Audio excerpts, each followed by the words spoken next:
All right, there are those who say that a lot of what we've been discussing is kind of old hat, because today it's robocalls, identifying the vote, getting out the vote, and within the law even suppressing the vote, i.e. not motivating those who are going to vote against you. Is what you're talking about still relevant? Oh, absolutely. There are fundamental truths that, regardless of technologies and their advancement, you're always going to have, and that's certainly the case.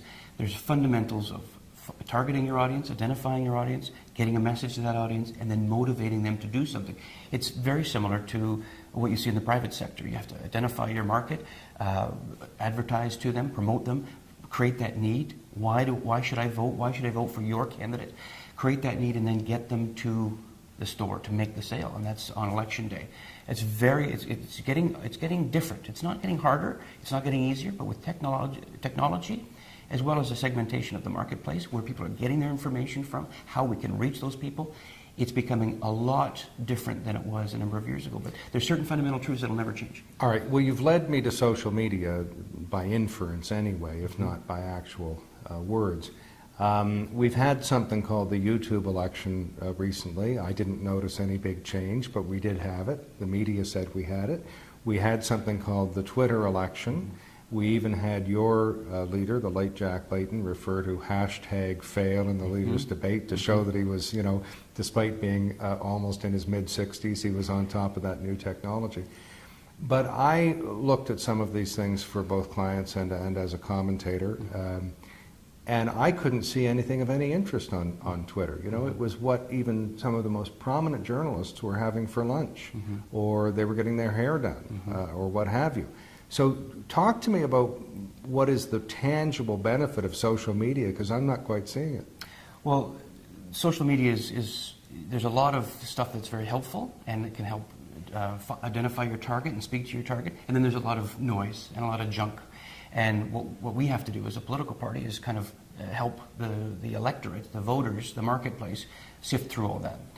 But social media is very, very important, because even today, and this goes back decades now, and I think this will be the case for decades to come, that one of the greatest motivating factors as to how somebody makes an opinion about whether to vote or to whom to vote for is peer-to-peer.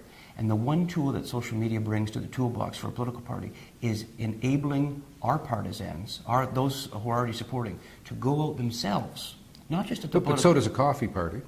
So does a coffee party, but more and more individuals are participating in things like Facebook or Twitter than they are in coffee parties. Coffee parties might have been the way to go decades ago, but today, and I would forecast, for at least another decade or two, these social media tools are going to be very powerful.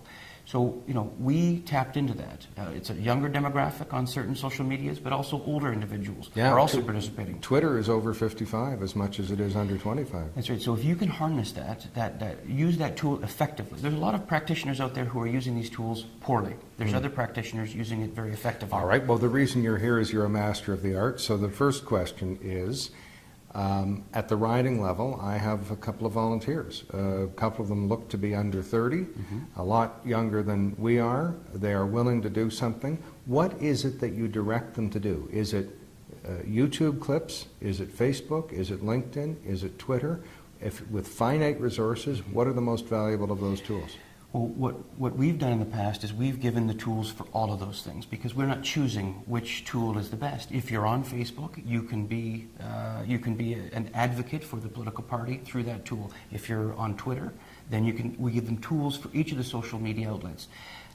Different social media tools do different things. I know, but with finite resources, the candidate and or the riding has to decide, do we go with Facebook or LinkedIn or YouTube clips or Twitter first? We only have so much time. We may get to the next one 12 hours from now, but can you rank them at all? Well, we attempt to make sure that there's a foundational activity on as many tools as possible, and it shouldn't take that much time. And obviously, this is done way before the writ gets dropped or the election gets called. But we don't place a hierarchy on it, because in different places, maybe a rural setting where access to certain social media tools will be different than an urban setting. We're not going to say one over the other. But what we do is we empower all of the individuals who are going to be there to say, if you're going to be using these tools, here's how to best use them. And we've cut down a tremendous amount of cost by using that in previous campaigns we'd have websites for all of them, individually made websites. Now what we're doing is just making them Facebook pages.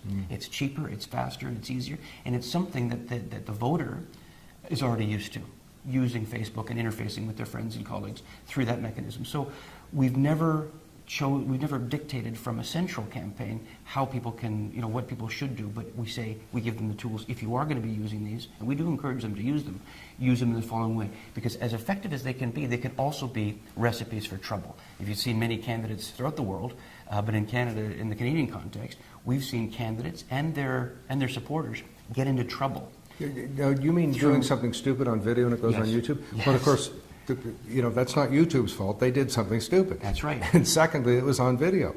That's right. And they can put that in every living room in the country on the evening news that night, because that's still how most Canadians are getting their news, is through things like television. And while it's a good tool it can be effectively harnessed, but at the same time, it can come to bite you. And we've learned some very hard lessons in the past.